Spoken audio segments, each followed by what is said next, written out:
Kia ora and welcome to this month's Tech Bytes. I cannot believe we're into December. The year has raced by and, 2023 again is different than 2022. We've been able to do more with it.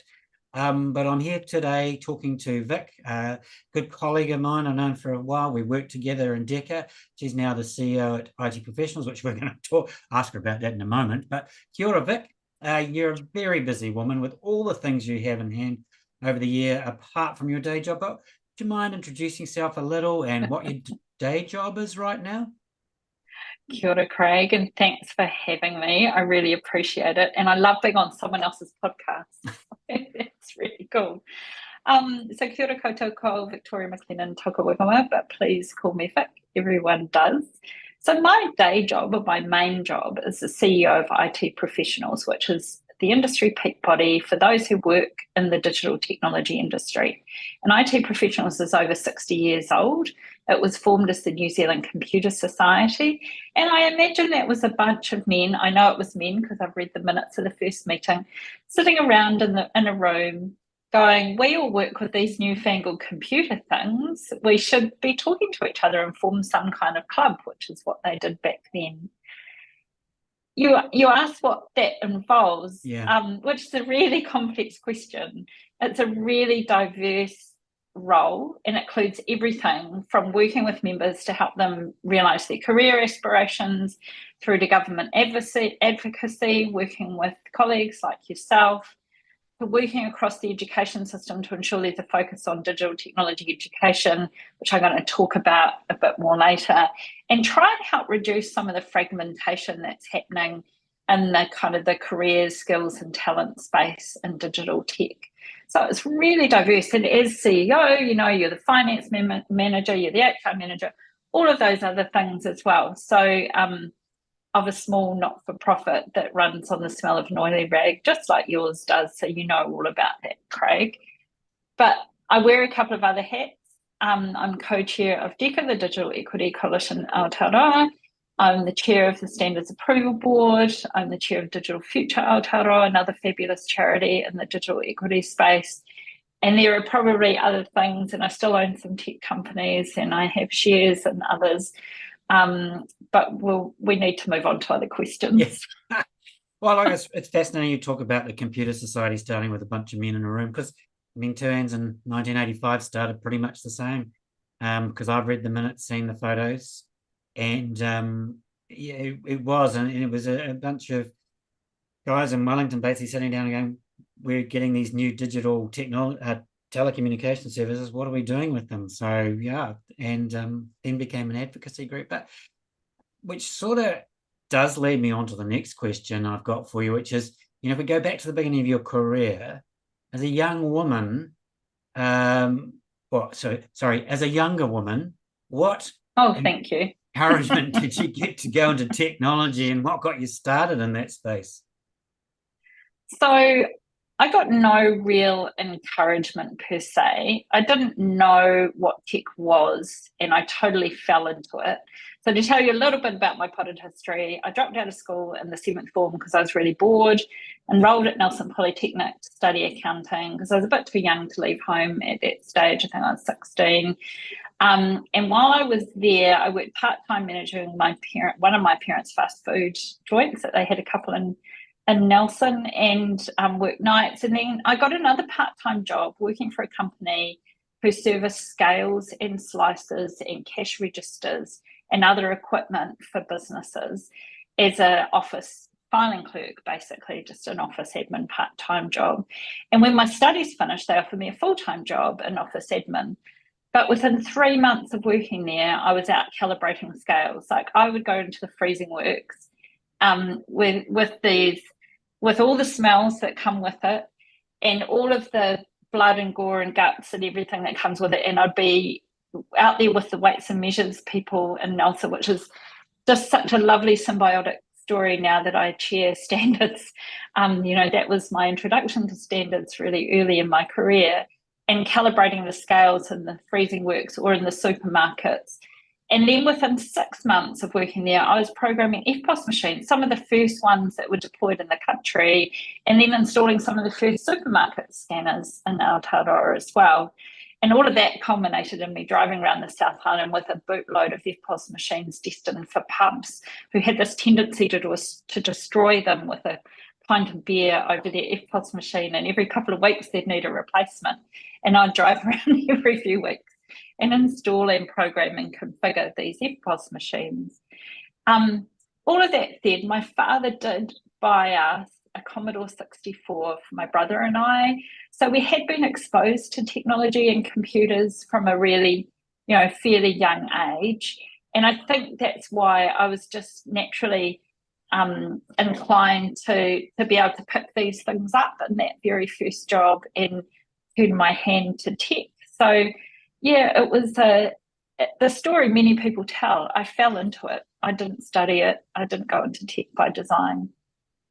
I was just thinking, you must have been a flash family because you had a Commodore 64, because we had a VIC 20 with 1K of RAM, and you had to get another one to plug in the back. Yeah, those were the days, right? So look, let's stay with this, because what was it like then when you got into the tech sector a bit more, as a young woman working in that sector? What was it like working in that environment? It was really tough. Emotionally, it was a real roller coaster as a young woman. I've told stories before when I speak to groups of women about a pay parity situation I got into that I had to really fight.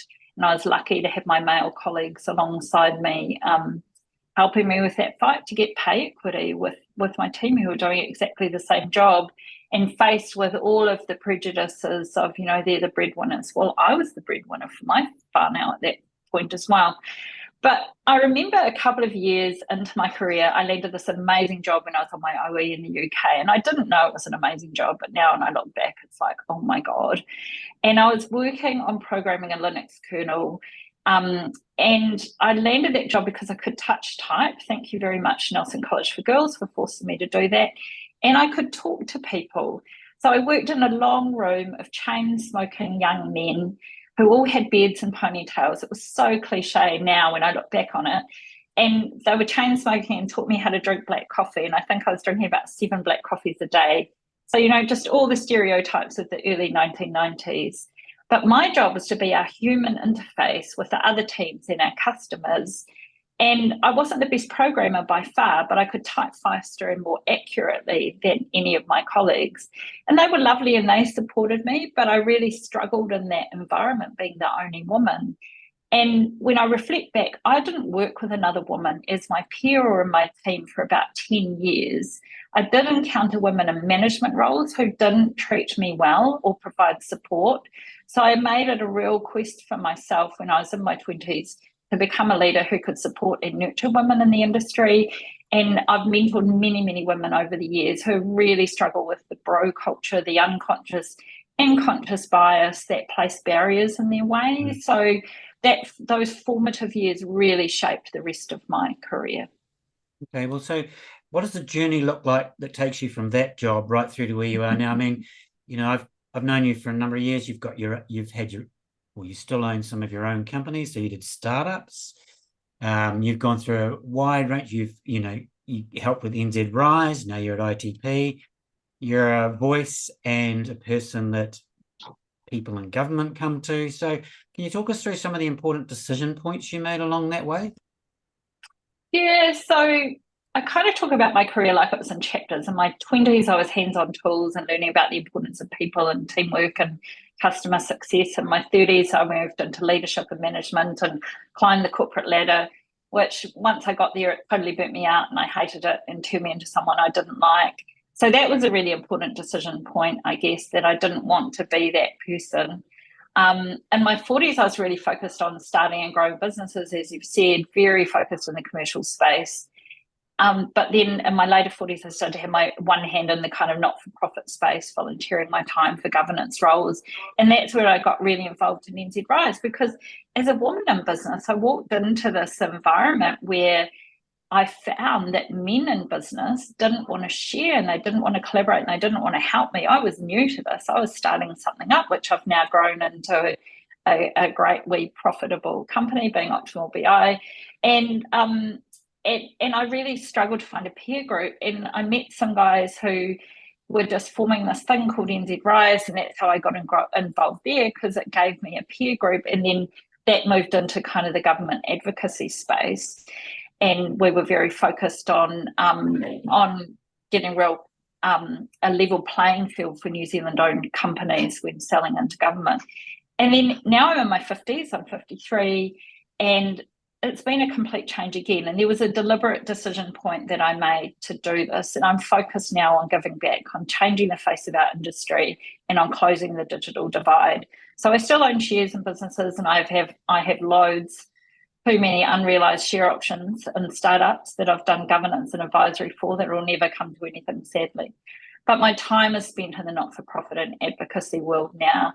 And this chapter for me is fairly new, and I don't know what's going to come next. And I also don't really know what the decision process I will go through to make that change, but certainly moving from commercial into how do I give back? How do I channel all of my love of tech, my experience with tech, into things that can ensure that everyone in Aotearoa can realise their potential and help our economy as a whole.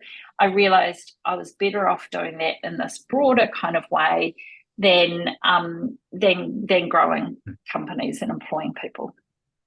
It's so nice to hear you talk about it as making a positive decision to do that. I mean, I think that's so important. I work for you, same with you, not for profit. I always thought I'd work for not-for-profit. I didn't realise it'd be in the tech area, which is, an area I love anyway. So sort of combine those two things. But I feel like I fell into it, but I'm loving it too. So, and I'm not sure about that next decision. Now, look, I do want to, I do ask some big questions in these sessions as well, not just around you as an individual, but coming back to some of those specific issues that we know are in the tech industry at the moment, and ones we're very keen to work on.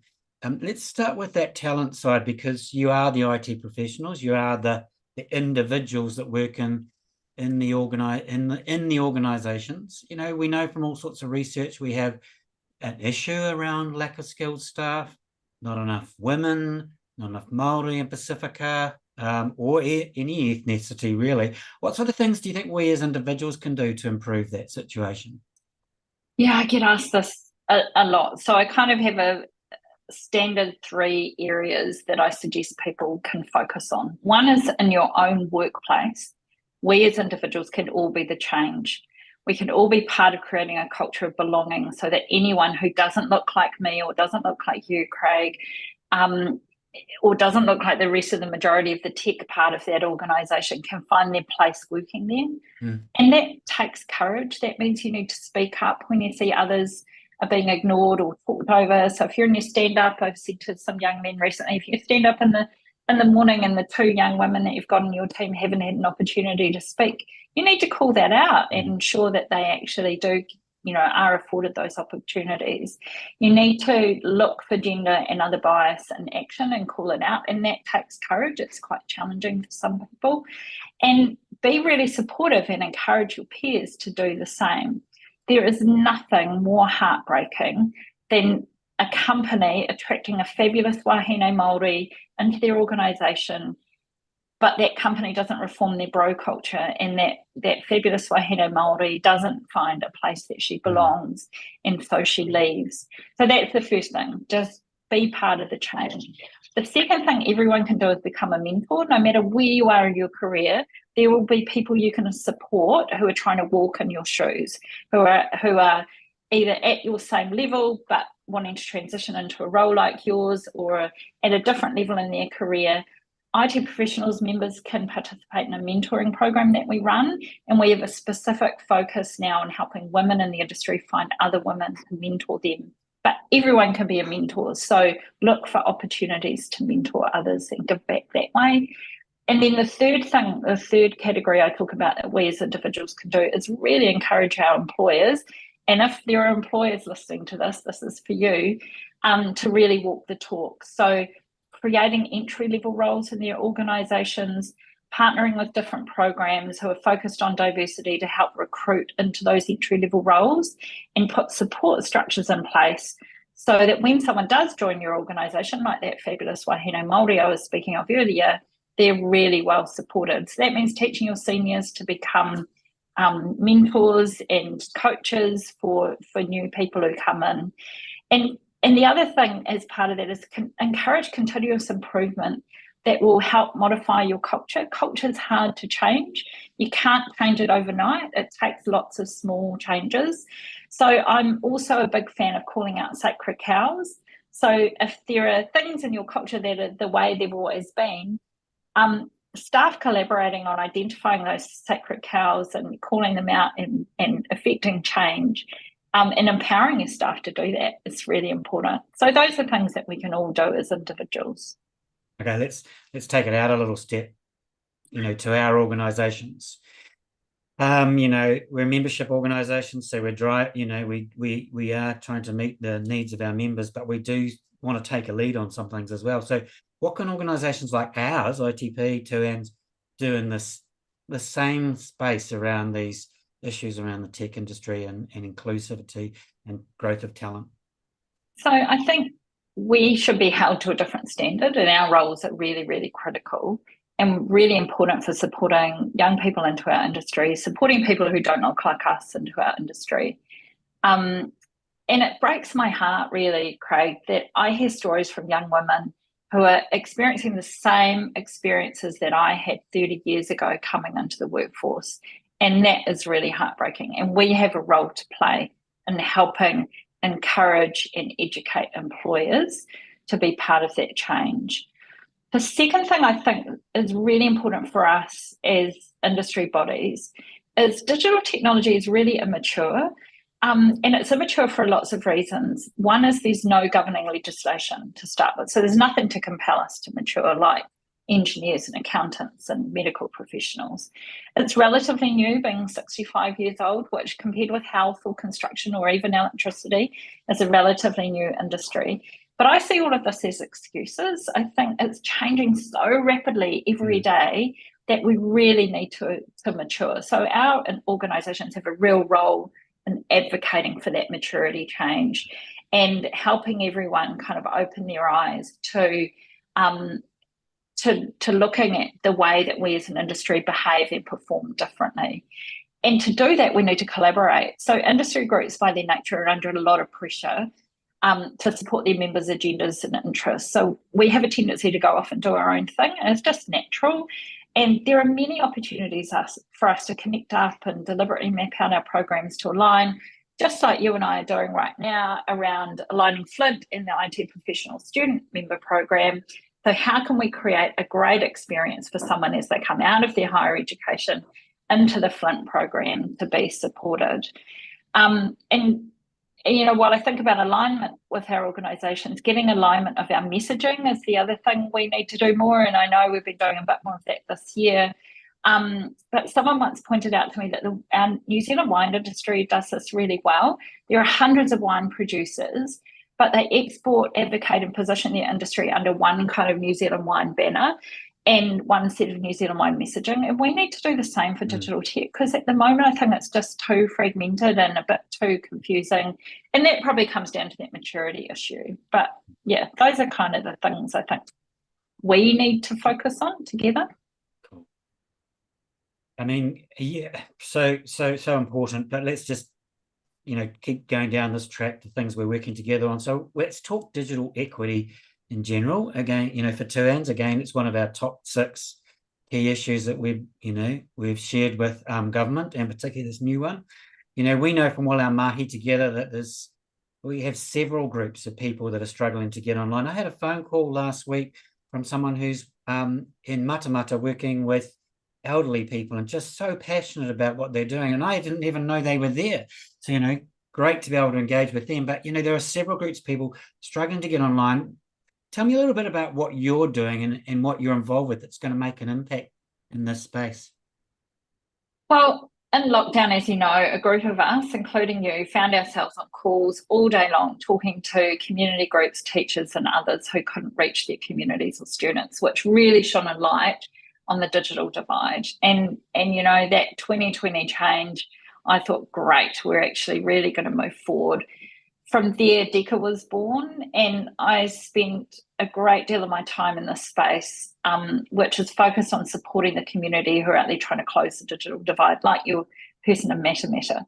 And we're trying to create a healthy backbone for everyone who's out there doing that, provide an Aotearoa context-based set of resources and research that organisations can use, be a collective voice into government and parliament, and into corporates. And right now, we have a whole lot of initiatives that I'm involved in different ways, like the affordable connectivity research that you're leading, Craig, which is just going to be the first piece of what is affordable connectivity and Aotearoa research that's grounded here.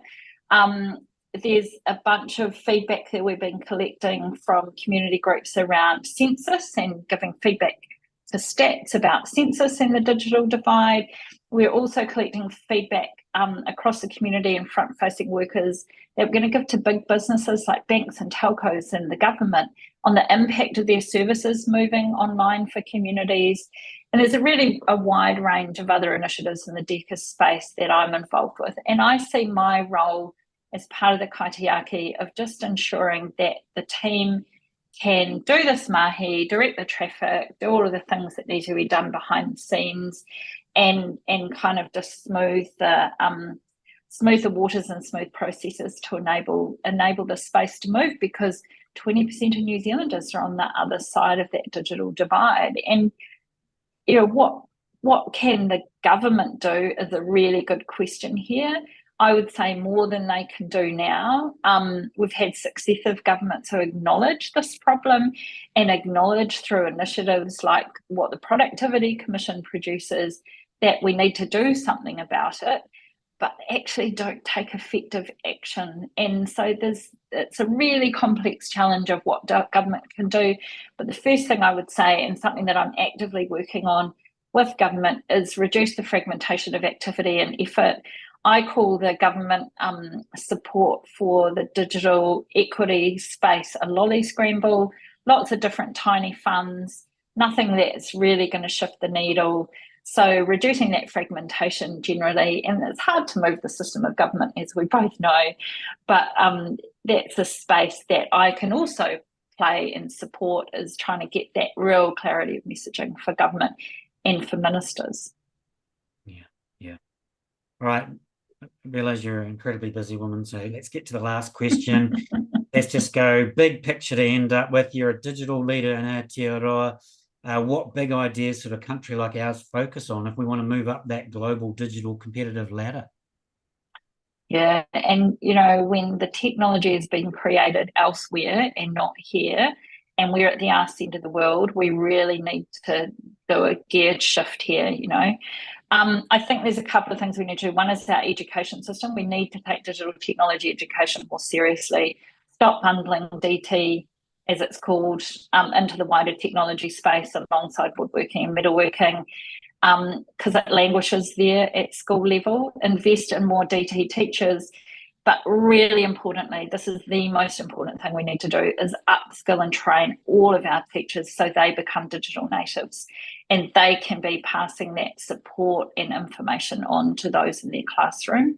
At the vocational and tertiary levels, it's just too confusing and fragmented. I speak to groups of high school kids all the time, and they're like, which course should I do? It's impossible to navigate right now. There are too many diplomas, too many degrees on offer. We need to get serious, and we need to make it really easy for people to learn digital technology at higher education. We also need to close the digital divide, as we've just discussed. We can't afford for 20% of our nation to be unable to participate effectively in a modern world. Another one that we haven't touched on today that I'll just mention briefly is we've got to improve our productivity as a nation through the use of digital technology. The Productivity Commission's been telling us this for years and years. So Paul Callaghan told us this years ago, that we've got to get off the grass. Now's the time to take it seriously. Programs like Digital Boost are great, but the uptake is still relatively low when you look across SMEs. And SMEs really struggle in their legacy operating models, and they need help to make a step change so that we as a nation can be digitally more competitive as well. And then the last thing, which I guess is my main hobby horse, we need to grow our own talent. The benefit to our economy, if we can lift more of our population into higher wage careers like digital tech, is so well documented.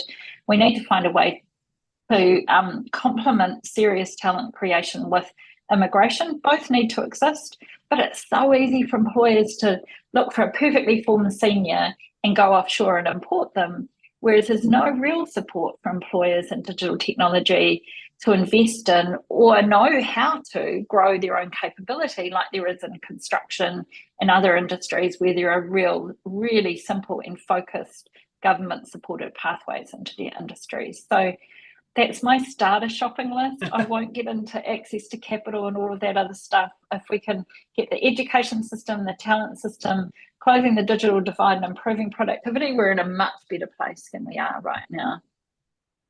Well, look, it's been a real pleasure and privilege to be talking to you, Vic, and taking some time out of your really busy day. Always love spending time with you and talking through these things. You know, we're trying to find a way through. Look, before I finish up, any last comments or thoughts you want to share that perhaps you haven't got out there yet? No, I speak fast, so I said a lot in a short space of time, as you know. Everyone can make a difference in this space, and if you don't know where to get started, just contact me, Vic at itp.nz, or Victoria at digitalfuture.aotearoa.nz. I must get that URL changed to DFA to make it short and sweet.